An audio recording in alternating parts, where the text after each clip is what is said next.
Hello good morning, welcome to Tanumanu vlogs. ఇది Rajahmundry Mahakaleshwar temple అండి.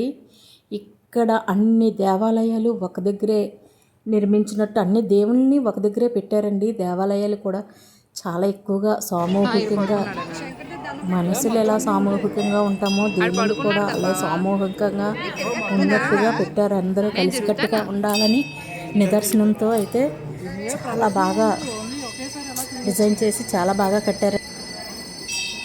ఇక్కడికి వెళ్తే మన జన్మ ధన్యమైనట్టున్నదండి. చాలా అంటే ఇంకా చాలా అద్భుతంగా నిర్మించారండి దేవాలయాన్ని అయితే. అన్ని దేవుళ్ళు కూడా ఒకే దగ్గర ఉన్నారు.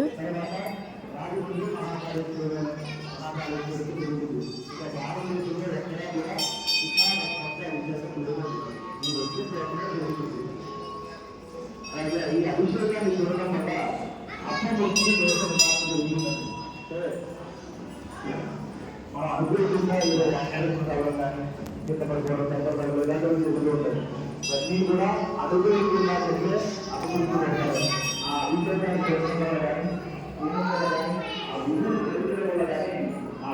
ఆ యొక్క అపరిశీలకుడికి ఆయుధంతో కలిగింది. అలాగే కూడా కఠినాలకు కూడా ఉత్తరాలు చేయాలని ఉంటాయి. సామూహికంగా భక్తులు ఏ ప్రయోజనం తీసుకుంటారో ఈ చూపులతో మీరే స్వామిని అధికంగా చేసుకోవచ్చు. ఏంటంటే ఈ ప్రత్యేకత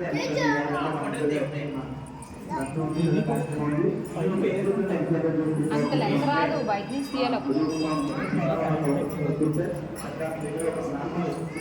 ఈ డేటా మీరు తెచ్చుకున్న ప్రతి ఒక్కరిని కూడా ఒక ఇన్సిడెంట్ వేస్తామని మనిషి ఆ ఈ స్వామివారి దాంట్లో ఏ విధమైన కావాలి అనేది ఒక భాగంలో కలుపుకుంటే ఈ ఇంట్లో కూడా చూడాలి. అలాగే ఇప్పుడు చుట్టూ ఉన్న 64 విమానాలు కూడా స్వామి వారికి సూర్యపేట పూజ ఆరములు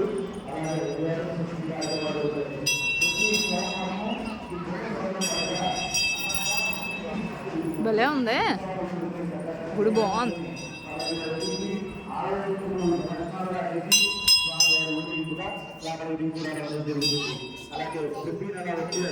మాస శివరాత్రి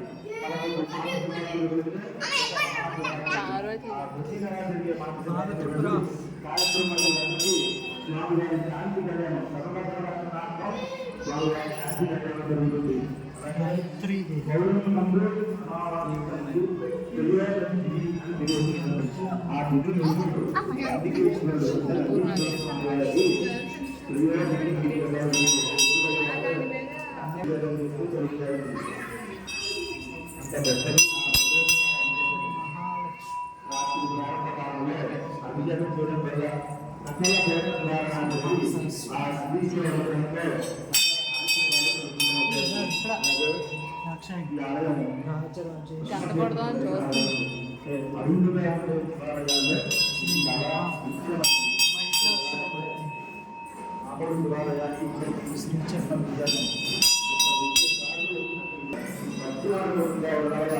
మనం ధర్మమైన కోరిక ధర్మంగా ఏ కోరిక కూర్చున్నా సరే మన మనసులో ధర్మమైన సందర్భం ఉంటే ఖచ్చితంగా నెరవేరుతుంది.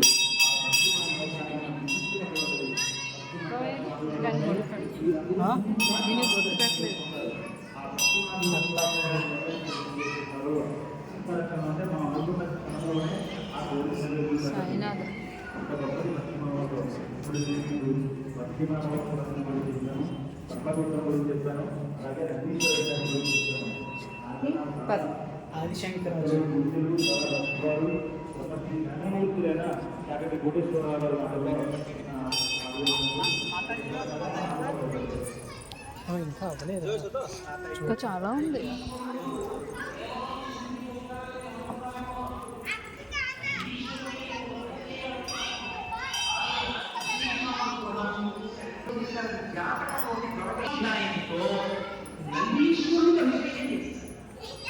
అభిషేకం చేసి నంది మూర్తినంతటినీ కడిగి నమస్కారం చేసి చందనం మూర్తి బొట్టు పెట్టి నందీశ్వరుడికి శివలింగానికి ఏకకాలంలో హారతి సమస్త దోషములు ఒక ఆలయంలోకి వెళ్ళినప్పుడు శివలింగాన్ని శివలింగాన్ని 3 మూర్తులుగా కొలవలేదు. స్థూలలింగము, సూక్ష్మలింగము, భద్రలింగము. స్థూలలింగము అంటే తీసాను శివాలయంలోకి వెళ్ళి ఈ మాత్రం ఫస్ట్ ఇక్కడ నుంచి ఫ్రంట్ తీసుకున్నాను బావా.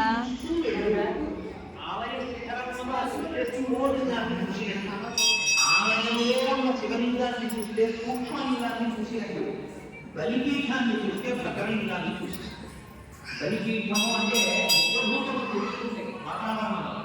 వాటిని దేవాలయంలో భక్తులు ఇబ్బంది పెట్టవద్దని కొంచెం అన్నం మీద పెడతారు. అవి తింటాయి. ధనలక్ష్మి, అవి భక్తులు చూసిలో ఆ ధాన్యలక్ష్మి, భద్రలింగ దర్శనం చేసి మీరు ఎప్పుడైనా గమనించారో వీరలక్ష్మి, ఒక్క శివలింగానికే ఒక ప్రత్యేకమైన ఆదిలక్ష్మి, మీరు ఎప్పుడైనా చూడండి అన్ని శివలింగాలు శ్రీ విజయలక్ష్మి, కొన్ని శివాలయాల్లో వెళ్ళినప్పుడు శివలింగం దగ్గరికి వెళ్తే దాని మీద కొన్ని గీతలు ఉంటాయి. టైం ఉండదు అందుకోసం. అలా అయితే ఏముంటుందో తెలుసా ఎవరికైనా? అలా గీత ఉంటుంది బ్రహ్మసూత్రంలో చూస్తారు. అలా గీత ఉంది అంటే మీ అదృష్టం పండి మనం వెళ్ళారు. శ్రీ లక్ష్మీ ఈ హాయగ్రీవ, మార్గంలో శివాలయంలోకి వెళితే నీకు ఎంత ఫలితమో అలా శ్రీ గీత లక్ష్మీ ఉన్నటువంటి శివలింగం మన గుళ్ళో పెట్టేస్తాం.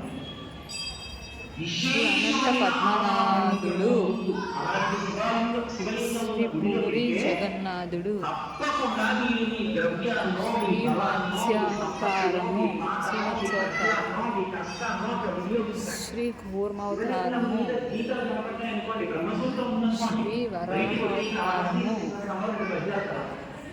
బయటకు వచ్చి శ్రీ మీకు వచ్చిన శ్లోకాలు నరసింహావతారము, పాట వచ్చిన వాళ్ళు అయితే 2 పాటలు పాడాలి. శ్రీ వామనావతారము, లేదా మీరు కొంచెం సేకరించి వెళ్ళిపోవాలి. మీ దగ్గర డబ్బున్నవాళ్ళు వెంటనే ఆ శివాలయంలో 100 రూపాయలు ఖర్చు పెట్టేవాళ్ళు బ్రహ్మసూత్రం సమీపంలోకి వెళ్ళిపోయారు.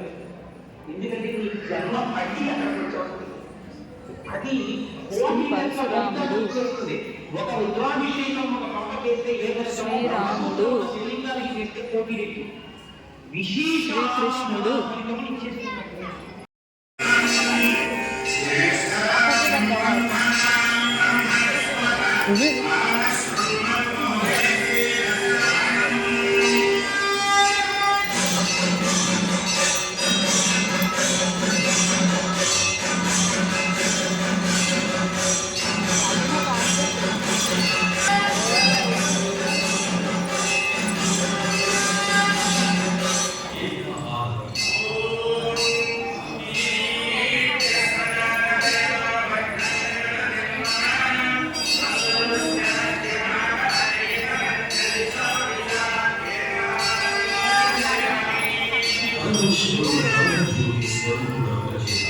ఈ ఏకాహారతిని దర్శించుకోవడం పరమేశ్వరుని అనుగ్రహం పొంది అజ్ఞానం నశించి జ్ఞానం ప్రకాశించి